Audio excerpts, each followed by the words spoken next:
As we come to the last couple of sessions of the day, I want to share with you just one more personal story. I shared with you when we spoke yesterday morning about how I grew up in a rural town in southern Illinois, a place that really was cornfields and soybeans for about 100 miles in every direction. But there was one thing that existed in that town that reshaped my entire life and brought me to where I am. And it was a mouthful. It was the National Center for Supercomputing Applications. You probably never heard of NCSA, but you probably heard of the web browser, which was invented there. You probably know that much of the internet was created because of the creation of these institutions that progressed every form of technological innovation you could imagine and did it in the context of being a public good. And what you may or may not know is the reason that the NCSA existed is because of former Vice President Al Gore. Al, I've said this to you before, we don't know each other well, but every time I see you, I tell you I owe a personal debt of gratitude to you. Because if I hadn't grown up in a town that had one of the great supercomputing centers in the world, I probably wouldn't have learned to code. I probably wouldn't have gone on to have the career I've had. You've had an indelible effect on my life and on the lives of so many people around the world. I want to thank you for that. And so as we move into inviting Mr. Vice President to come to the stage, I want to tell you that you have been a leader across the internet, across climate, and now in the work that you do bringing together AI, climate, philanthropy, and more. Please join us here on stage with Nick Cain, and we're so excited to have you.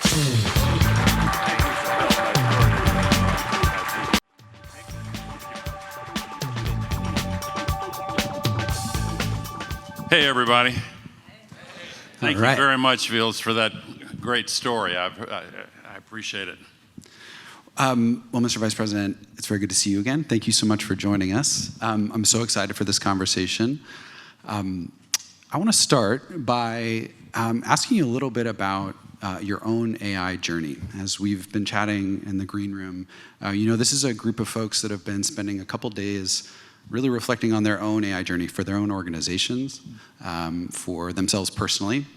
And we're going to get to talking about the incredible work that you do with Climate Trace and the role of machine learning in addressing climate change. But first, I'm just kind of curious, where are you in your own thinking on this topic? Well, first of all, Nick, thank you. We were just together recently during Climate Week, and I see some familiar faces out here. I see more faces of people that I have not yet met, and I hope I have a chance to meet some of you before. I don't know what the schedule is after this event, but in any case, thank you very much for being here. I've been tracking the development of AI for a very long time, and yet I was certainly taken by surprise when the ChatGPT moment hit and everybody realized they could do their kids' homework. Well, the people do want to know, does Al Gore use ChatGPT? I do a little bit, yeah. I use it more indirectly than I do directly, and I have asked myself, why don't I just sort of dive in, head first more personally? But I just haven't done it yet. My staff uses it extensively, and I keep up with it very, very carefully. I just came from a 2-hour session with 35 CEOs who represented the who's who of voice AI, and the voice interface is obviously going to be really important to make it more accessible to groups that find it inaccessible today. And Vilas was just catching me up on the exciting plans that the McGovern Foundation, can I mention that? To capture the, well, sometimes things are, under wraps, so I wanted to check, but to capture a lot of the orphan languages and least used languages, so that's really true, because it's much better in English than anything else right now. I wrote a book some years ago trying to analyze future trends, and I spent a great deal of time with experts in AI at that stage. This is like 10 years ago, which is sort of prehistory in terms of where we are now, because the large language models just sort of exploded. But does that answer your question? It absolutely does, and I think in some ways, whether you're using ChatGPT every day or not, I'll just share a little bit of a moment from earlier in our time together. We had we put a bunch of numbers on the wall here, and we asked all of the folks in the room to kind of organize themselves 1 through 10 where they were in their own sort of process of learning about this topic. Were they early curiosity phase? Were they advanced? And I think it's really, really important to acknowledge that the work that you've done with Climate Trace, I think very much puts you and the coalition that you've built well on the right towards those 8, 9, 10 level, really early, to embrace the role, particularly of machine learning in this work. And so maybe we can just use that as a way to transition a bit to Climate Trace and the work that the incredible Climate Trace Coalition has done. I'm wondering if maybe you could just briefly describe what Climate Trace is, and specifically help us understand maybe the intuition that emissions monitoring was a machine learning problem. Yeah, well, first of all, let me just say I returned just 2 days ago from most of the week last week in Mongolia, where I was training 600 new grassroots climate activists. And I bring it up partly to tell you that during those sessions, first of all, it was an amazing group, more than 75% women, by the way. The heart of it, that's the highest percentage of women. I've done 61 of these mass trainings, and we've had more than half women in a bunch of them, 2/3 in several. This is the first time it was 3/4. At one point, somebody asked a question similar to what you had asked me about using AI personally, how many of them, and 99% of them raised their hands. This is in Ulaanbaatar. And I guess I wasn't that surprised, but it is pretty surprising, actually, that in Mongolia, you have such widespread use of AI. So Climate Trace, first of all, I want to give a shout out to my co-founder and partner, Gavin McCormick, who is also the CEO of one of the 165 coalition members, one of the 13 core organizations on which Climate Trace is based. And he got a boost from some of you guys here, including the McGovern Foundation, when he was starting Watt Time, which is the core of our electric power sector in Climate Trace. And 5 years ago, when I found out what he was doing with the support that some of you have given him again, I have an office here in San Francisco, and we met there a little more than 5 years ago. And I asked, well, can we do this with other sectors as well? And we ended up tracking emissions in every sector of the economy. And in this newly unfolding age of AI, I speak for myself, I'm sequentially startled by what AI can do. And this is another example. We track the 662 million point source emission sites where all of the global warming pollution, the greenhouse gas pollution, comes from worldwide.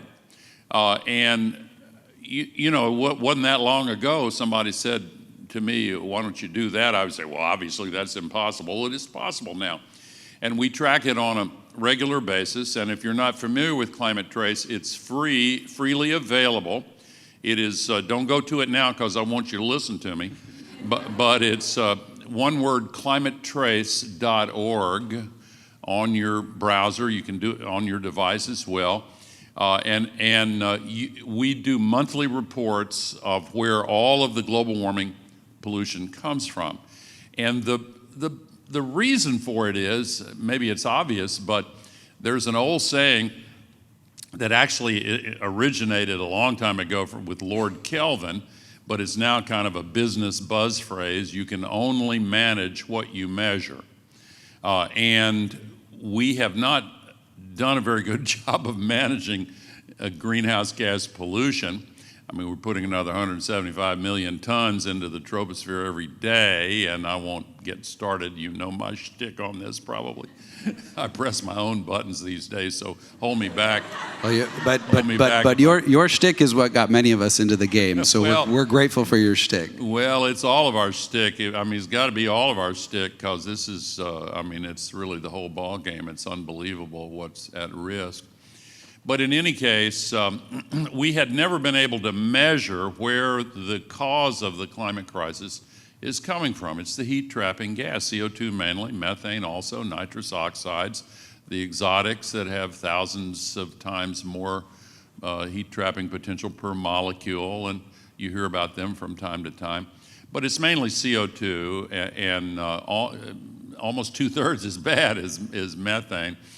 And it comes mainly because the world gets 80% of its energy still from digging up dead things and drilling for dead things and burning them in ways that put the residue in the atmosphere that traps the heat. The accumulated amount, these molecules on average, they have resonance times that are different depending on the chemical substance.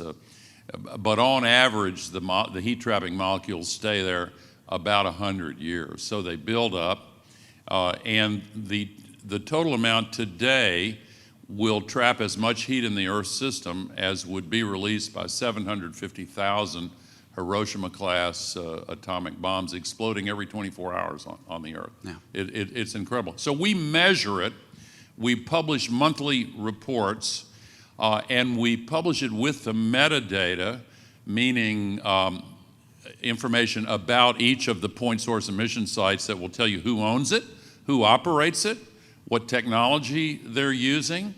And we are now in a phase moving from translating data into remedial action and identifying sites that have already been decarbonized or where the emissions have been sharply reduced, and matching them with sites that have the same purpose technology scale that have not been converted yet. Right. So we have a blueprint, and that makes it easier to build coalitions to reduce the emissions.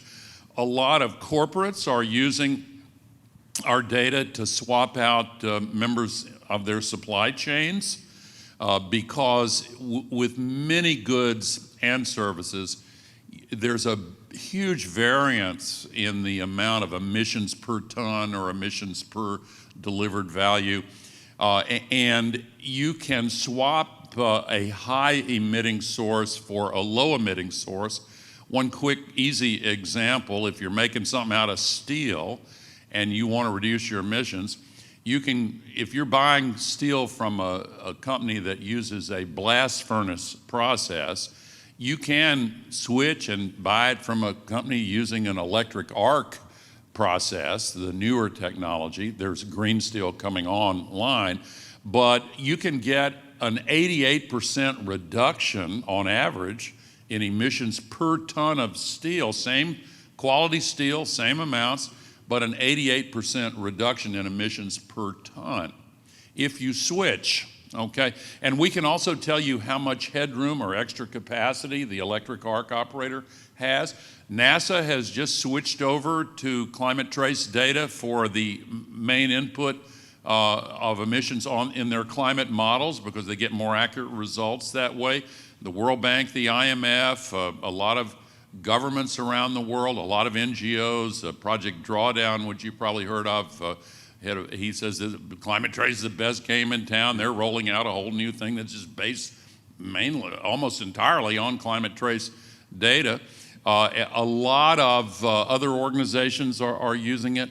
Well, and you have some corporates that have actually started. I'm sorry? You have some corporations that have started to make decisions based on the sort of, Yeah, to take the steel example, right? I was absolutely. in the room a couple years ago when you previewed that data Yeah. and asked a question which I admired deeply, which was, hey, we have a product coming. We want to get your feedback. We want to know, what does it take? We've talked a lot over the last couple of days about data and products and models being not enough, right? The human question of adoption, of taking a tech product and using it to change an actual behavior decision matters a lot. You'd built the models. You brought companies. I'm not sure if I can name who was in the room that day. But you brought some really important companies and stakeholders in the room. You said, we're ready to give this to you, but we've got time to tweak this. Yeah. What do you want us to change so this actually you can take this into your organizations and deliver, right? I'm actually curious, what happened between that first meeting and perhaps where the products move now to make that actually happen? Because I know that some folks are doing it. Well, we're flooded with users now, which is great. That's what we want. And since that meeting, a lot of the organizations that were in the room that day are now regular users. But we don't, we haven't had an advertising budget or an advertising campaign, but Gavin and I have presented at the last 3 COPs in Sharm el-Sheikh and in Dubai and in Azerbaijan, and we'll be in Berlin if we can get a hotel. If you can find a place to stay, that's right. Maybe on a boat. We have a boat. Oh, very good. You got a boat. You're in good shape. And, I don't know. I had to emotionally redirect there for a moment because there's a lot of. You have about 8 weeks to mentally prepare. Yeah, that's right. Yeah. Can I ask a little bit about the way the coalition works? I think one of the most, I said this to you when we were together in New York, one of the things I admire most about the way Climate Trace works is, in fact, as you said, it is a coalition over 100 organizations, 13, I think you said, core members. Mm-hmm. And one of the big themes that this group has been discussing over 2 days is, how do we make more of that collaboration happen? When we, I think, in this sector we see big problems. You teed up for us a massive problem that we continue to face in the context of climate change. And we say we want to do systemic work, we want to see collaboration, but then we start to think about the messy challenges of getting 13 independent nonprofits to work together. Mm-hmm. And we think, oh my goodness, what's the governance going to look like? How many times are they going to argue over where the money's going to come from? And should we give money to, who should we actually give the money to? And who's in charge? And if you would be willing, I'd love to, if you could just pull back the curtain a little bit on what the mechanics of the Climate Trace, the partnership as it's grown over the years between the organizations to get you to the point that you are today. Well, I want to give Gavin a lot of credit for, creating and maintaining the tone of collaboration. He and I and a core group of 5 others actually meet usually on Zoom on a regular basis to go over what needs to be done, what decisions are ripe, etc.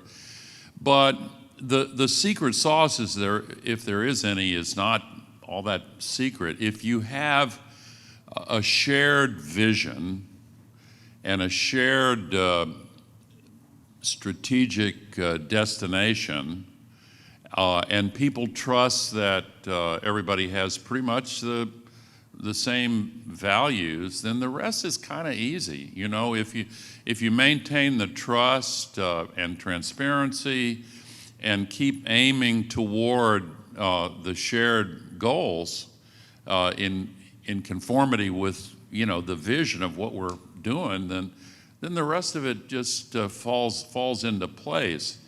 The fact that it's nonprofit, I know that there are folks here who could say, well, the fact that an organization nonprofit doesn't necessarily cure the kind of problems that for-profit organizations have, but it makes it easier that we're not fighting over anything or struggling over anything. Sometimes maybe time allocations, whatever. But it's been a joy, really. It's been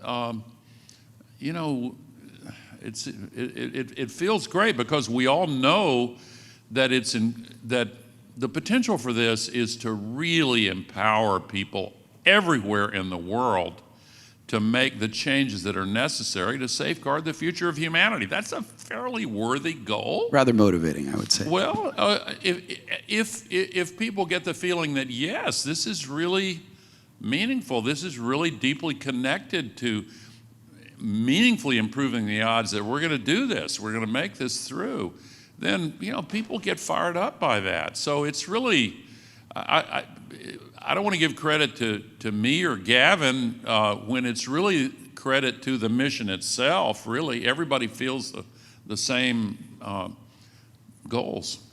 I love that. I mean, I think we've also been talking a lot about what are the big goals and values that will unite us as we move forward in this work. I also want to talk, this is at its core a conference for philanthropists and thinking about philanthropy's role in this work specifically. We've just talked about what it looks like for the nonprofits to work together. Climate Trace also, I think, has a unique story in that I view it as one of a rare number of times in our sector where instead of an opportunity to start continuing to build in silos there was an opportunity to step back, as you said, you're speaking with Gavin, and said, could we do this for other sectors? And we said, we're not going to keep going one by one. We're going to work with philanthropy. The Patrick J. McGovern Foundation was an early funder. I know colleagues at Google and Bridget, who's in the room, some early ideation where really the partnership was we started with a sense of partnership with philanthropy, I would say, and the nonprofits involved to think much bigger than what I often see in the field, which is an individual application of AI or an individual project. I'm curious if you have reflections on some of those early conversations, and also what would you say to this room about how philanthropy can do more of that? Yeah. Let me say, first of all, Nick, that first of all, we need money, okay? I'm not going to hide the ball here. We're doing pretty well in raising money, but we have a $17 million a year budget, which is not huge, but in this environment, it's very tough. I have had some people out here in Silicon Valley decline to support Climate Trace philanthropically, even though they could, because they say, you need to convert this to a for-profit enterprise. You're silly not to take it out of the nonprofit world and get compensation for this highly valuable information that you're giving, people everywhere in the world. And I understand that point of view, deeply understand it. I co-founded and chair a for-profit business, Generation Investment Management, and I've loved the business world. But there are complications if you put it on a for-profit basis, particularly when the stakes are so high for those who are in countries that where there are consequences if they don't reduce emissions, if they don't do the right thing. And having it continue as a nonprofit, I think, is really important. Maybe at some point, 5 or 6 years down the road, maybe we could find a model that didn't screw up the way it works so well now, and it's expanding so rapidly. Maybe we can find a way to do that. But I really don't want to do it, I just don't think, I just think that it poses unacceptable risks to achieving the goals here. And doing what we're doing now has so much potential for really driving significant change. I'll give you about this, but I wanted to briefly share the latest addition to the Climate Trace data set. And I'll tell you where it came from. In Memphis, Tennessee, I was helping a local black-led organization in southwest Memphis fight against a huge high-pressure oil pipeline from the Permian Basin going under the Mississippi River, and they snaked it through a 97% black community to continue east to get to the Mississippi, to get the north-south pipeline so it could be shipped overseas. Anyway, we won that battle. In the course of it, and this is where Mecha Hitler is being powered by, Mecha Hitler is Grok. It named itself Mecha Hitler. You may remember the news story. But anyway, in the course of that battle, I saw that this black community, which was a freedmen's community formed in 1865, they already had a 5x cancer risk because of air pollution. And so I looked at where that was coming from, this big Valero refinery. Anyway, in the course of this, it's a long wind-up, I'm sorry, but bear with me. And I saw the use of these digital wind socks that were very accurate in showing when and where the air pollution was coming into southwest Memphis. And I thought, I've been working these issues for a long time, and I didn't even know about that. I went, wow. And so I went back and we talked with the coalition. I said, we've got all this data. Could we track the co-pollution at the same time that we track the greenhouse gas pollution? Answer came back, you bet. And so a few months later, we released the 9,500 largest cities in the world with showing the plumes of particulate pollution. Now, bear with me a second. This is really important because most of you know all of this, but if you burn fossil fuels, oil, gas, or coal, or wood for that matter, you burn fossil fuels, you get two streams of pollution simultaneously. The combustion puts the global warming pollution up into the sky, and it also creates the PM 2.5 particulate pollution, soot plus other particulates that kill people at a rate that is estimated at 8.7 million people killed every year. And we've just kind of normalized this and numbed ourselves to it. But the World Health Organization said it's the number one burden on number one contributor to the global disease burden. And so we went down to Cancer Alley, and our test run for Climate Trace was to do all of the particulate plumes in Cancer Alley. And I said, let's make Cancer Alley a country and do the statistics. If you make Cancer Alley, it's an 85-mile stretch from Baton Rouge to New Orleans on both sides of the Mississippi River through 7 river parishes. Parishes are counties, mostly black. And it's the center of the petrochemical industry in the U.S. Houston's the other center. And so we got all the plumes there. They have a 50x cancer risk. 50x in one of the communities, Reserve, Louisiana, in the center of Cancer Alley. It's unbelievable.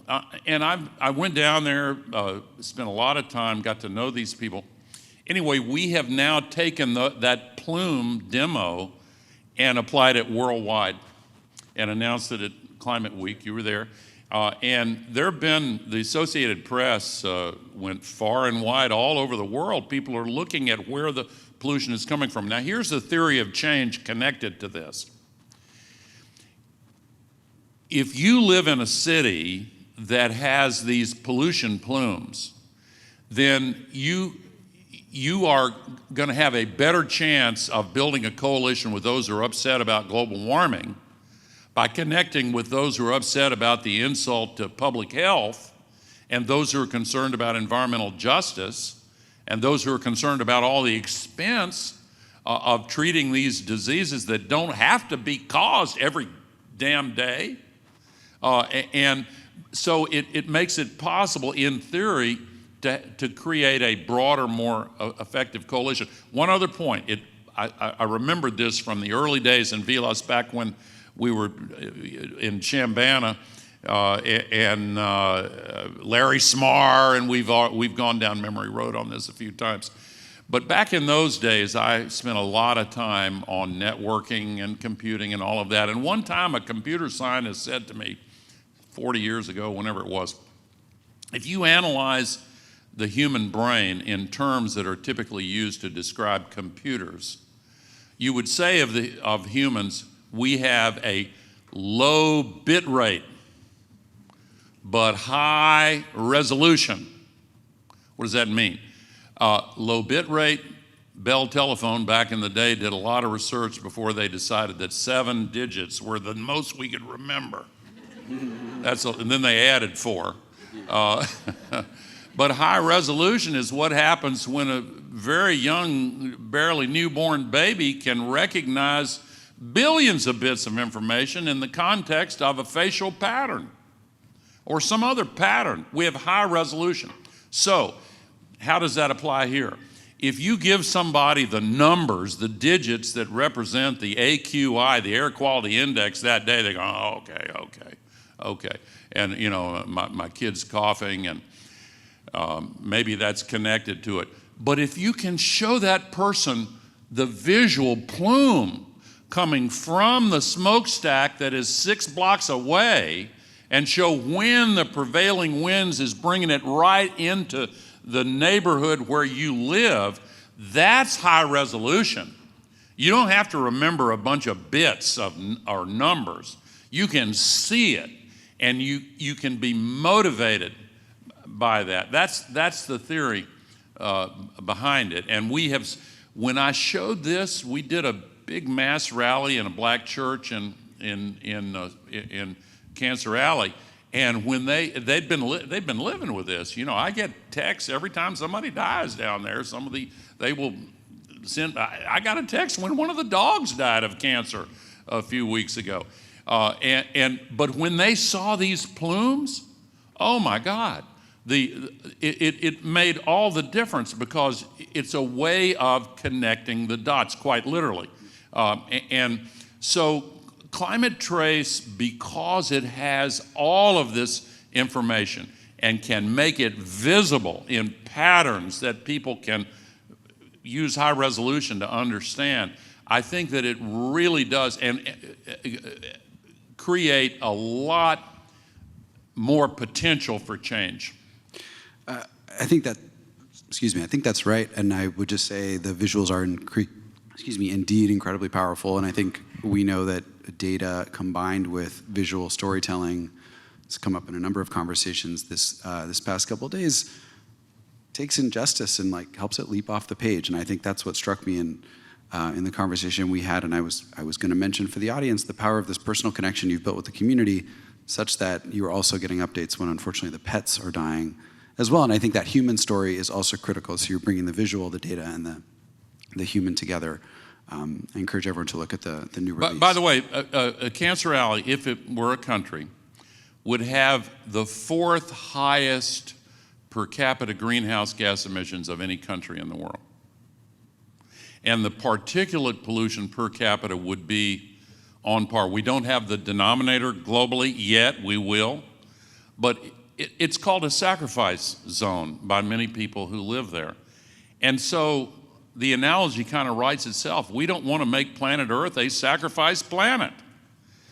But honestly, with people continuing to, they're actually pushing back now against the formation of a consensus in several COPs ago that we have to accelerate the phase out of fossil. They're pushing back now. They're saying, oh, that's not realistic. As if it's more realistic to get rid of the Gulf Stream, disorganize all of the patterns that are the load-bearing elements of the climate system on which I've pressed my own buttons again now. Anyway, I've got more, but I'm going to be merciful. I think you pressed your own buttons 3 or 4 times in an hour the last time we were together. So that's can't help it. That's pretty good. I can't help it. Yeah. Well, we as a community remain ever grateful for the passion and dedication that you bring to this work. And so I think we've come more or less to the close of our time, and maybe we can just zoom a little bit back out. You are with a room of folks who have chosen to work in the field of philanthropy. We can go back to the root of that word. That is a word that thinks about and evokes love of our fellow man, fellow woman in our community. We're in a tough time in the world. You've you've spoken eloquently about the challenges we confront in the face of climate change and our fight. But there are many other things, right, that many of the folks in this room, we are not a room only of climate funders. We are folks working toward housing justice, education access, equal opportunity and access to employment. We're about to head out into the world. We're maybe going to have a beer downstairs, and then we're going to get off back to our work and our jobs and our families. What do you want to say? What do you think this group should do next? Aristotle once wrote, virtue is one thing. I was listening to the list of other missions that some of the organizations represented here pursue, and they're all really connected. I had a teacher when I was young who said over and over, he said, we all face the same choice in life over and over again.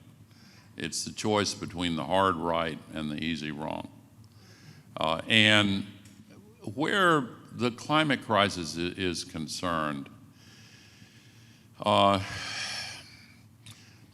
it's going to be hard to accelerate this transition away from fossil fuels. But hard is not the same as impossible. And sometimes those of us here in the United States naturally look through a United States lens at what we're dealing with. But there are 195 nations in this world, and all 195 agreed in Paris in 2015 to go to net zero. Only one has withdrawn from that commitment. And as somebody said to me the other day, 195 minus 1 does not equal 0. And if you look at what's happening in the rest of the world, yeah, there's some other countries that have been tempted by the U.S. Failure to ease up on what they're doing. But most are continuing. And there's a phenomenon called green hushing, which you've heard the phrase probably. It's not like greenwashing, where somebody pretends to do good things and is really lying to you. Green hushing is somebody is doing good things but doesn't want to say anything about it, lest the evil eye of Sauron notice what they're... Or if Mecca Grok Mecca finds Hitler, it as well. Mecca Hitler, yeah. But here are some reasons for optimism. If you look at all of the electricity generation installed worldwide, everywhere in the world last year, what percentage of it was renewable? The answer is 93%, which surprises some people. Now that includes hydro, but the great bulk of it is wind and solar. New story, the report just came out yesterday that renewables now supply more power than fossil fuels. We are seeing this inevitable change. You know, as a friend of mine in Tennessee said, if God had intended us to have clean, limitless, cheap energy, He would have put a giant fusion reactor in the sky. And in parts of Pakistan now, you know, they've added as much new solar off-grid as is on the grid. And it's not even connected, not even showing. In some areas of Pakistan, the common bride's dowry now is 3 panels and an inverter. I'm serious. And we're seeing this, we're seeing it, yurts out in the rural areas of Mongolia are putting these panels up, and of course they are. They've gotten so cheap. The only thing that's come down in cost faster than solar photovoltaics is utility scale batteries. 87% decline in cost in the last 10 years, and now matching those two technologies together is really creating a completely new world. Now, the fossil fuel industry kind of reminds me of the old, in English history, what was that corporation, the South, not the South Sea, the South India, the corporation that, East India Company. Well, the fossil fuel industry makes them look like a popcorn vendor. I mean, seriously, they have so much power. They've become hegemonic in every area of policy that is really important to their business model. But they're losing, and they know they're losing. They have 3 markets. First market I've mentioned, electricity generation. They're losing that to renewables. Not as quickly as we would like, but they're losing it pretty big time, and they know it. Second market is transportation, planes, trains, and automobiles, and ships, and the rest. And 25% of all the new cars sold this year will be electric. More than 50% of all the 2- and 3-wheelers are already electric. A lot of cities are getting only electric buses now. And China, 60% of new car sales this year will be EVs. Within 4 years, 82%. Norway's already at 90%. They're better, and they keep on getting cheaper. Now, again, the transition is not as quick as it should be, but they're losing their 2 biggest markets. What's their third market? Their third market is in Cancer Alley, petrochemicals. And 75% of petrochemicals is plastics. And so the fossil fuel industry is telling Wall Street and Frankfurt and other financial centers, we know we're losing slowly our first 2 markets, but we're going to make it up by tripling the production of plastics over the next 35 years. That's the projection, tripling the production of plastics. Some of you know the study that shows that the average person, if the study is correct, has enough microplastics in our brains to amount to the size of a plastic spoon. They want 3 plastic spoons worth in everybody's brains, and some of the studies are, I'm guessing it's not good. It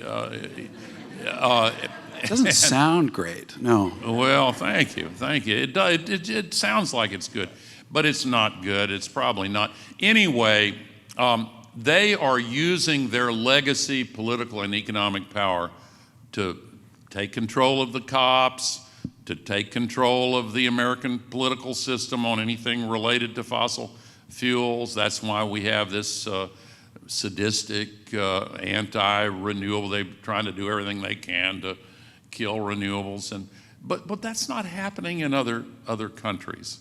We are winning this. Here's a visual image that I'd like to leave you with.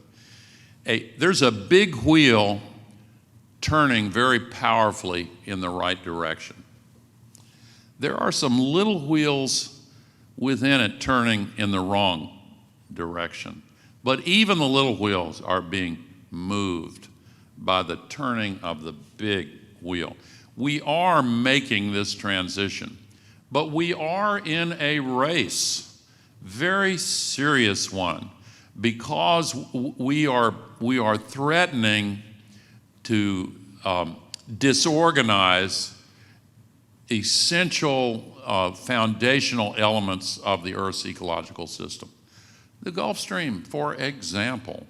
In Mongolia, bear with me just for a second on this, the jet stream, there are actually 6 jet streams, but the main one for us is across North America and Eurasia, and it goes from west to east. And when the Arctic is normally kept in place by a tight loop, the ice and snow, when it melts, vastly changes the absorption of heat from the sun. For obvious reasons, 90% is reflected by the snow and ice. But when it melts, as it's happening in Mongolia and elsewhere, when it melts, 90% of the incoming sunlight is absorbed. So a 1 degree increase in temperature at the equator translates into a 4 degree increase at the North Pole. South Pole's different, won't go into it, isolate it. I sound like Dana Carvey doing George H.W. Bush. But when that ratio between the North Pole and the equator is discombobulated, then the pattern of the systems that have been defined by that difference since the last ice age ended are all thrown out of whack. So now that loop goes down into Mongolia. Same thing that happened when Texas froze up 3 years ago when it came to North America. Now it comes like 6 times every decade. They lost 7 million cattle froze to death in January in Mongolia. That is a sign of a danger that the entire world faces. If we discombobulate all these systems, 93% of the heat's going into the oceans, the ocean heat waves, we don't experience them. South Florida was literally the temperature of a hot tub last summer. That's crazy. In any case, we are going to win this, but we have to win it in time to avoid knocking over these systems that can cause untold suffering. One final point. The health and migration section of the World Health Organization done a big study and predicts that without changes, by 2050, just 25 years from now, we could see 1 to 2 billion climate refugees crossing international borders. 1 to 2 billion. Because the areas that are becoming physiologically unlivable, very minor now, but expanding rapidly. Areas like India and Pakistan, Indonesia, the Philippines, northern South America, and the list goes on. We've had a few million climate refugees that have contributed to the rise of authoritarianism and ultra-nationalism in places like Hungary and the United States of America. What would 1 to 2 billion cause? So we've got to have a sense of urgency about this. But be of good cheer, because if we do our work, we can win this. We will win this. And if we're lucky and everybody pitches in, we can win it in time to avoid the utterly catastrophic consequences that would otherwise take place. Well, urgency was one of our opening messages, and I'm so grateful to you for bringing us home with a message of urgency. I also am grateful to you for giving us a visual of a big wheel moving forward action. I think many in this room are helping to push that wheel forward, Definitely. And I know, Mr. Vice President, so many of us see you as one of the early fulcrums pushing that wheel, getting it even moving in the first place. So thank you for all of the work that you've Well, as I done. often say, if it hadn't been for me, we might have a big problem right now. but may I close with just one other final? I know you're Absolutely. trying to wrap it up. No, Nick, no, and I'll let you absolutely. do it. Please do. But I often say this, but I want to say it here. We have everything we need. We have the tools. We have the proven deployment models. We have the roadmap. It's agreed to by almost everybody in the world.